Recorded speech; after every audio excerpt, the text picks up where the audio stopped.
banyak sensasi menikah 3.700. Kasus pernikahan dini di Indonesia masih tergolong tinggi.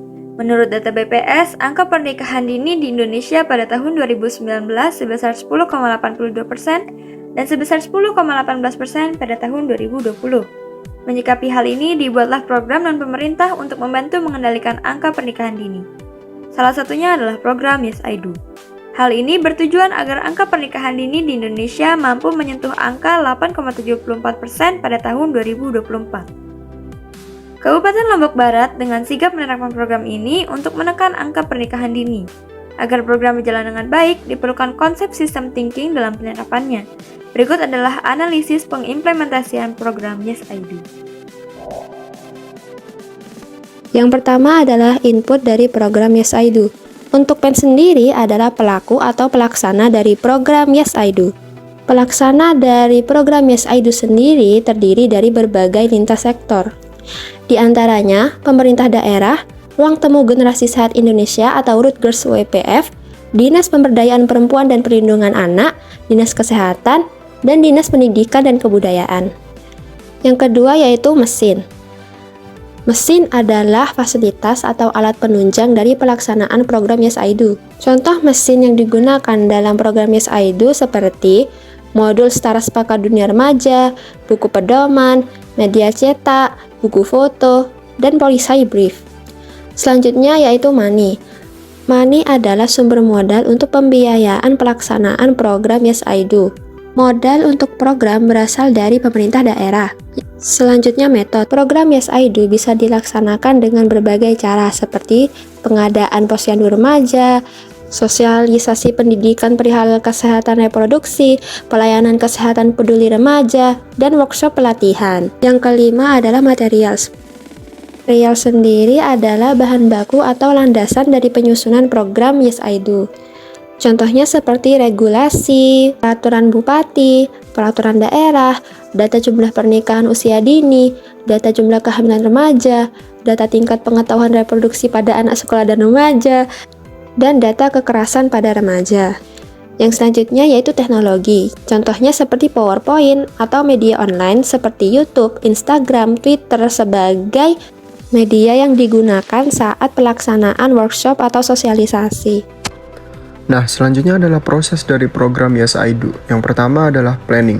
Planning, program Yes I Do berfokus pada pencegahan perkawinan anak, kehamilan remaja, dan praktik berbahaya bagi kesehatan reproduksi anak perempuan di Lombok Barat.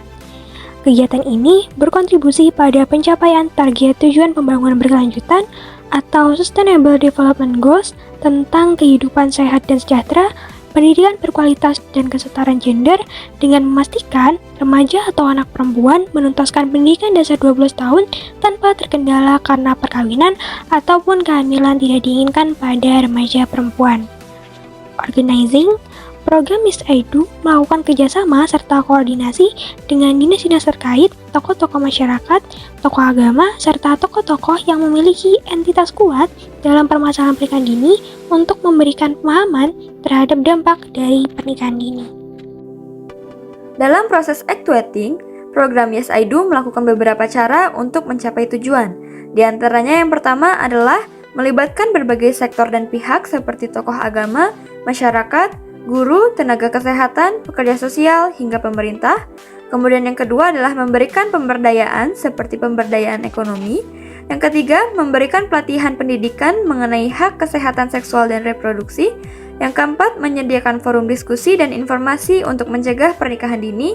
Dan yang kelima adalah membuat program kelompok perlindungan anak desa atau KPAD. Selanjutnya adalah proses controlling, di mana program Yes I Do melaporkan kegiatan dalam laporan tertulis dan juga melakukan monitoring evaluasi bersama pemangku kebijakan tingkat desa dan kabupaten. Hal ini dilakukan baik untuk melihat keberlangsungan program maupun pendokumentasian program. Output dari program Yes I Do adalah yang pertama, adanya perubahan perilaku dari masing-masing anggota komunitas dalam menangani dan mencegah dampak pernikahan dini yang berdampak buruk pada kesehatan reproduksi perempuan. Nah, yang kedua, adanya penyediaan sarana dan prasarana serta peningkatan kualitas terhadap akses pendidikan seksualitas pada pelayanan kesehatan para remaja. Nah, yang terakhir, terciptanya kebijakan dan regulasi sebagai landasan hukum untuk program Yes I Do. Nah, dalam hal ini, pemerintah daerah setempat mengeluarkan 3 peraturan bupati tentang perkawinan usia dini sebagai upaya untuk menekan angka pernikahan anak dan kehamilan para remaja. Outcome program Yes I Do berkontribusi pada pencapaian target tujuan pembangunan berkelanjutan atau SDGs tentang kehidupan sehat dan sejahtera, pendidikan berkualitas, dan kesetaraan gender. Dari waktu ke waktu, program ini berimplikasi pada penurunan pernikahan anak, di mana terjadi penurunan persentase perempuan muda yang menikah sebelum usia 18 tahun, yaitu dari 21% menjadi 17%. Selanjutnya berimplikasi pada pengetahuan dan perilaku HKSR atau hak kesehatan seksual dan reproduksi. Sebagaimana seperti di tabel, terjadi perubahan positif pengetahuan dan perilaku HKSR, yaitu semakin meningkatnya pengetahuan tentang seksualitas dan kesehatan seksual, pengetahuan penggunaan kontrasepsi, haknya dalam memilih pasangan, bagaimana hubungan yang sehat baik laki-laki maupun perempuan saling bekerja sama untuk saling menghargai, serta tentang dampak negatif perkawinan anak dan kehamilan remaja. Selanjutnya berimplikasi pada pendidikan. Secara kualitatif menunjukkan adanya pergeseran pandangan orang tua tentang pentingnya kesempatan pendidikan yang sama, baik bagi anak perempuan maupun anak laki-laki, untuk memperoleh masa depan yang lebih baik, sehingga tidak ada batasan dalam memperoleh pendidikan berkualitas. Sistem thinking program Yes I Do dapat dilihat dengan melakukan mind mapping, yang mana yang pertama kita lihat terkait gaya kepemimpinan.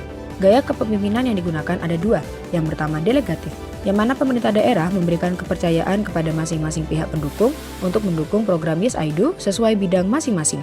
Contohnya, dinas pendidikan setempat dapat memberikan sosialisasi kepada siswa tentang dampak pernikahan dini melalui guru sekolah. Yang kedua berorientasi pada orang, yang mana program Yes I Do merupakan program yang membutuhkan koordinasi untuk memberikan pemahaman terhadap dampak dari pernikahan di bawah usia dini. Koordinasi tersebut melibatkan dinas-dinas terkait, tokoh-tokoh masyarakat, tokoh agama, dan tokoh yang memiliki entitas kuat dalam membicarakan masalah tersebut.